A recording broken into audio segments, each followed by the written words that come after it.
ሰዎች እንዲወዱኝና ሰዎችን እንዲያከብሩኝ ምን ማድረግ አለብኝ የሚለውን ሀሳብ ዛሬ እንወያይበታለን። ዛሬ ሰዎችን እንዲያከብሩን ቦታ እንዲሰጡንና የኛ ትልቅ ቦታ እንዲኖራቸው የምናደርግበትን ነገር አንድና አንዱን አስረዳችኋለሁ። ሰላም ሰላም! ውድና የተከበራችሁ የዩቱብ ቤተሰቦቼ እንደምን አላችሁ? ሰላምና ጤና በያላችሁበት ብዝት ይበልላችሁ። ይህንን ቪዲዮ በደረሳችሁ ሰዓት ላይክ፣ ሰብስክራይብ እያደረጋችሁ ለብዙ ሰዎችን ሼር እያደረጋችሁ በትህትና ተባበሩ እና ዛሬ ሰዎችን እንዲወዷችሁ እና ሰዎችን እንዲያከብሯችሁ የሚያስፈልገውን ነገር ምንድን ነው የሚለው ነው የምንወያየው ማለት ነው። ሰዎችን እንዲወደንና እንዲያከብሩን ወንድም ይሁን ሴትም ይሁን ትንሽም ይሁን ትልቅም ይሁን እንዲያከብሩን የሚረዱን ነገር አንድና አንድ ነገር ታማኝ መሆን። ራሳችን ስንታመን ነው ሰዎችንም ልንታመንላቸው የምንችለው። ራሳችን መታመን አንደኛ፣ በመቀጠል ታማኝ መሆን። አደርገዋለሁ ያላችሁትን ነገር አድርጋችሁት ማሳየት። ማድረግ የማትችሉትን ነገር አደርጋለሁ ካላችሁ ሰዎችን እንዲርቋችሁና ከእናንተ እንዲሸሹ ያደርጋል። ሰዎችን የሚጠሉት ነገር ውሸትን ነው። ምክንያቱም አንድ ሰው ታማኝ ሊሆን ሰዎችን እንዲያከብሩት ሰዎችን እንዲወዱት የሚሰጠው ዋናው ነገር ምንድን ነው? ታማኝ ሆናችሁ አደርገዋለሁ ያላችሁትን ነገር አድርጋችሁ ስትገኙ። ገንዘብ ይሁን በዝናው ይሁን ማክበር ሳይሆን አንድ ሰው ባለውን ማንነቱና ድሃም ይሁን ሀብታምም ይሁን እኩል በማየት ክብር ሊሰጥህና ሰዎችን እንዲወዱ ያደርግሃል። ሰዎችን እኩል በማየት ትንሹንም ትልቁንም ከእናንተ ጋር መጥቶ የሚያወራውና የሚናገረውን ነገር ማዳመጥ መቻል። ያንን ነገር አዳምጣችሁ ለነሱ ሀሳባችሁን ስትሰጡ አንድ አይነት ሲሆን ሰዎችን እንዲወዷችሁና ሰዎችን እንዲያከብሯችሁ ያደርጋል።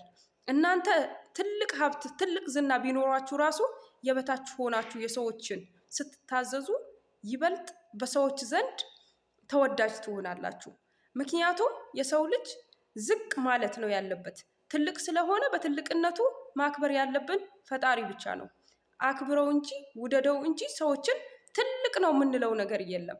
እና ይሄንን ስለሆነ ሰዎችን እንዲወዷችሁና ሰዎችን እንዲያከብሯችሁ ቦታ እንዲሰጧችሁ ከፈለጋችሁ ቀድማችሁ ራሳችሁም ክብር ስጡ። ክብር ማለት ለራሳችን የምንሰጠው ክብር አለ። ከሰዎች ጋር ያለንን ነገር ማስተካከል መቻል አለብን። ስለ ሌላውን ሰው ሳይሆን ስለ ራሳችን ማውራት ስንችል ነው። በራሳችንን በኮንፊደንሳችንን ስናወራ እና ማድረግ የምንችለውን ነገር በሰዎችን አዳምጠን ሳይሆን በራሳችን በልባችን በአንደበታችን የሚወጣውን ቃል ትልቅ በሰዎች ዘንድ ትልቅ ትምህርትና ትልቅ እውቀት ይሆናል። ሰዎችን የዛኔ የእናንተ ትልቅ ክብር ይሰጧችኋል። ትልቅ ክብር እንዲኖሯችሁ ታማኝ ሆናችሁ ይሄንን እሰራለሁ ካላችሁ ቃል ከገባችሁ አድርጉት። ሰዎችን እንዲወዷችሁ ሰዎችን እንዲቀርቧችሁ ከፈለጋችሁ ማለት ነው። ሰውን ሰው በመሆኑ አክብሩት። ሰውን በመሆኑ ውደዱት። ከዛ አልፎ ተልፎ ትልቅና ትንሽ ድሃና ሀብታም እያላችሁ ሳትለዩ ብዙ ሰዎችን የእናንተ ክብር እንዲኖራቸው ያደርጋሉ። በመቀጠል ስራችሁን በርትታችሁ ስትሰሩ የራሳችሁ ስራችሁ በቃ የሆነ የቢሮ ስራ ይሁን የተለያየ ስራ ሊሆን ይችላል፣ የቀን ስራም ይሁን ታምናችሁ መስራት ስትችሉ በሰዎች ዘንድ ይሄ ሰውዬ ሰውን ባይኖር ራሱ እንደ ራሱ አድርጎ ይሰራል በሚለውን ብዙ ሰዎችን እንዲወዷችሁና ብዙ ሰዎችን ወደ እናንተ እንዲቀርቡ በእናንተ እንዲሳቡ ያደርጋል። እና መታመናችሁን ራሳችሁ ሆናችሁ ማሳየት መቻል አለባችሁ። ምክንያቱም ብዙ ሰዎችን የራሳቸው ሳያዩ የሰው ነው በሚለው ስለሚገነቡ በውሸት የተሞላ ቃላት ይሆንባቸዋል። የዛኔ ሰዎችን እንዲጠሏችሁና ሰዎችን እንዲሸሿቸው ያደርጋል።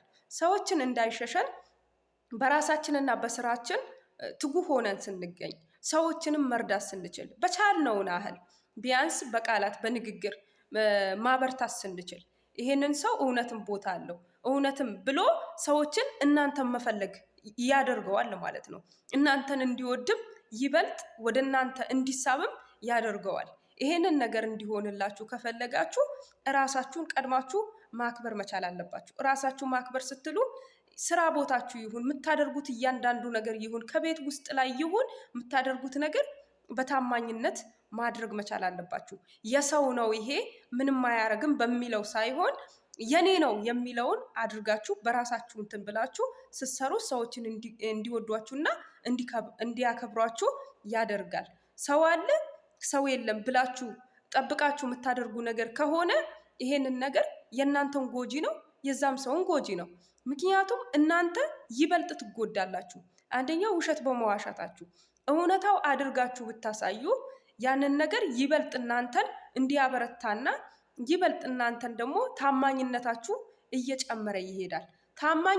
ታማኝ ለመሆን ጥሩ ሰው ለመሆን የግድ ሌላ ሰው መምሰል የለብንም። የግድ ሌላ ነገር ማድረግ የለብንም። የግድ የተለያዩ ወይ ፋሽን ተከታዮች መሆን የለብንም። ታማኝ ለመሆን ራሳችን መሆን ነው የሚጠበቅብን። ራሳችን መሆን ስንል ራሳችን ለራሳችን እርግጠኛ መሆን ከፈጣሪ በታች በቃ ይሄንን ነገር ማድረግ አለብኝ የሚለውን በሙሉ ኮንፊደንስ ማውራት ስንችል ነው። እና ብዙ ጊዜ ሰዎችን እንዲወዱን የሚስብና የሚማርክ ነገር ቢኖር የበታችን ሰው ማክበር መቻል አለብን። የበታቻችን ሰው ስናከብር ድሃውንም ቢመጣ ልክ እንደ ሌላው ሰው አይነት ስናስተናግድ የራሳችን ትልቅ የሆነ ክብር ይኖረናል። የዛ ሰው ሳይሆን የእናንተ ራሱ ክብር ይኖራችኋል። ደስ ይላችኋል። ሰዎችን ስትረዱ፣ ሰዎችን ስታግዙ፣ የበታቻችሁን ስታነሱ ማለት ነው። እና መልካምነት ለራስ ነውና ለሌላ ሰው አይደለም። እራሳችሁ መስላችሁ ፈጣሪያችሁን እየመሰላችሁ እራሳችሁን መስላችሁ ሰዎችን ማስተናገድ ቻሉበት ነው የምለው። እህት ወንድሞቼ ሰላማችሁ ብዝት ይበል።